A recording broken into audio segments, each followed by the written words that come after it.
Well, here we are, close to the centre of Bristol here, main city centre up there. But next to the War Memorial here, the all-important War Memorial. Remember those who died in First and Second World Wars and subsequent wars, including up to the present day. There we are, see all the officers here, etc. And I'm actually very close to the area where some of the Colston history has been removed, rather unfortunately and disgracefully. That was the Colston Tower, I believe. Now that's changed. Now we have down here sadly got the ongoing problem of thugs operating in this area with the Colston Statue. Now sadly this was not just that there Beacon Tower, which was Colston, but this is the Colston Statue here, which unfortunately came across to some thugs in 2020 due to the lockdowns and everything else, and a big, well, you could say criminal activity of a policeman in America reverberated over here, and then sadly thugs operate through youngsters and everything else.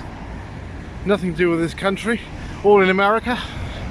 And actually the Americans like our history, but you can't change history. Anybody who's done things in the past, how they can look at our records, we should say. And what about looking at how we treat people and how these youngsters treat people? Do you think it's the way forward to cause problems all the time? Are they doing anything for the neighbours? Have they done anything for the people during the lockdown in isolation? No, I doubt they have. Not that I want to judge, but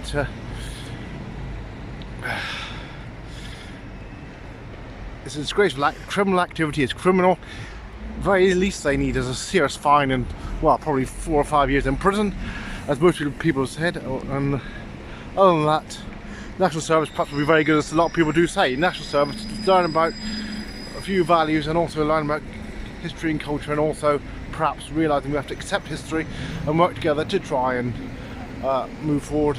But also, there's a lot of groups that are marginalised, including people, for example, Norfolk people might say they're marginalised, Devon people don't come out and scream and shout and holler, and they do not cause damage and vandalism. So therefore, all this went on in America, reverberated over here. The thugs seem to somehow, on some form of technicality, have got away with it.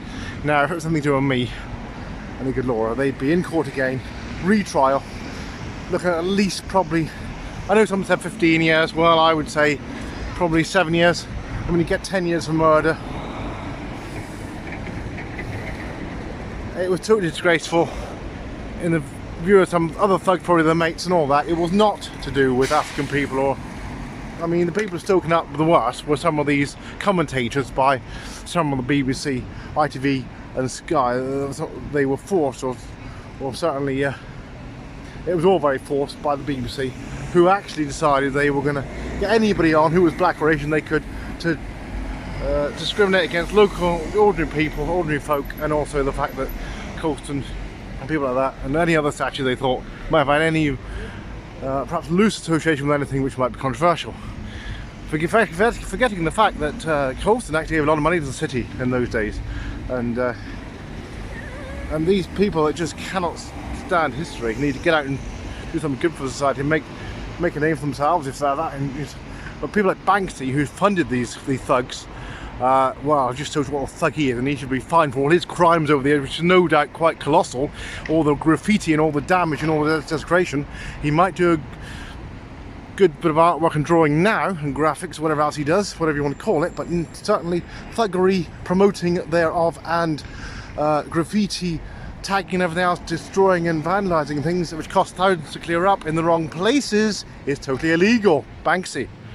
And as for people like David Olusoga stoking up the problem of destroying history, he's actually probably born in this country, had all the blessings and wealth he could ever have, probably a millionaire.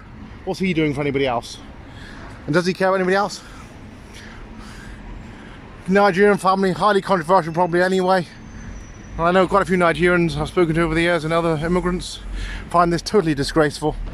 He needs to perhaps look at himself and what's he doing to promote godliness, goodness, and perhaps promoting us helping each other, working together as a country. It's not all about immigrants. They seem to do very well here. And if you look around, we seem to always be very quick to point out that they can stay here.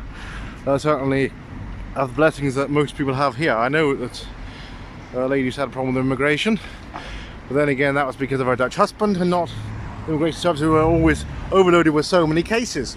Anyway, we won't go down that road at the moment, but I will say this is a total disgrace, and I'm glad to say those stupid banners that were on here after those people, those thugs got off, are gone. And hopefully they will end up being locked up. They should well be locked up, these thugs, like any other criminal. This is Bristol for you in 2022. And sadly, the youth of today, well, I believe they're about 25, those youngsters. Get out and do something good for your country. So I know a lot of people are very upset about all this. They wonder when it's going to end, and they're wondering what else is going to become of some of our history. Because we can't change it. We've got to look at all of it, whether it be the good, the bad, the ugly. You could say though, we've done a lot more than the French. Certainly didn't take the languages away in foreign countries. We've actually not taken over in other countries like the French companies have. Certainly in Cameroon, French car companies, I think Persia or in Zimbabwe. I won't see many British car companies there. And certainly get to know your history, know the positives, look at the positives of this country, see what people did for this country as well. The war veterans as well, don't forget that. 20-25-year-olds, get out and do something for your country. That's what I'll say. I don't normally say this sort of thing. I don't normally go to Speaker's Corner or anything, but there we are.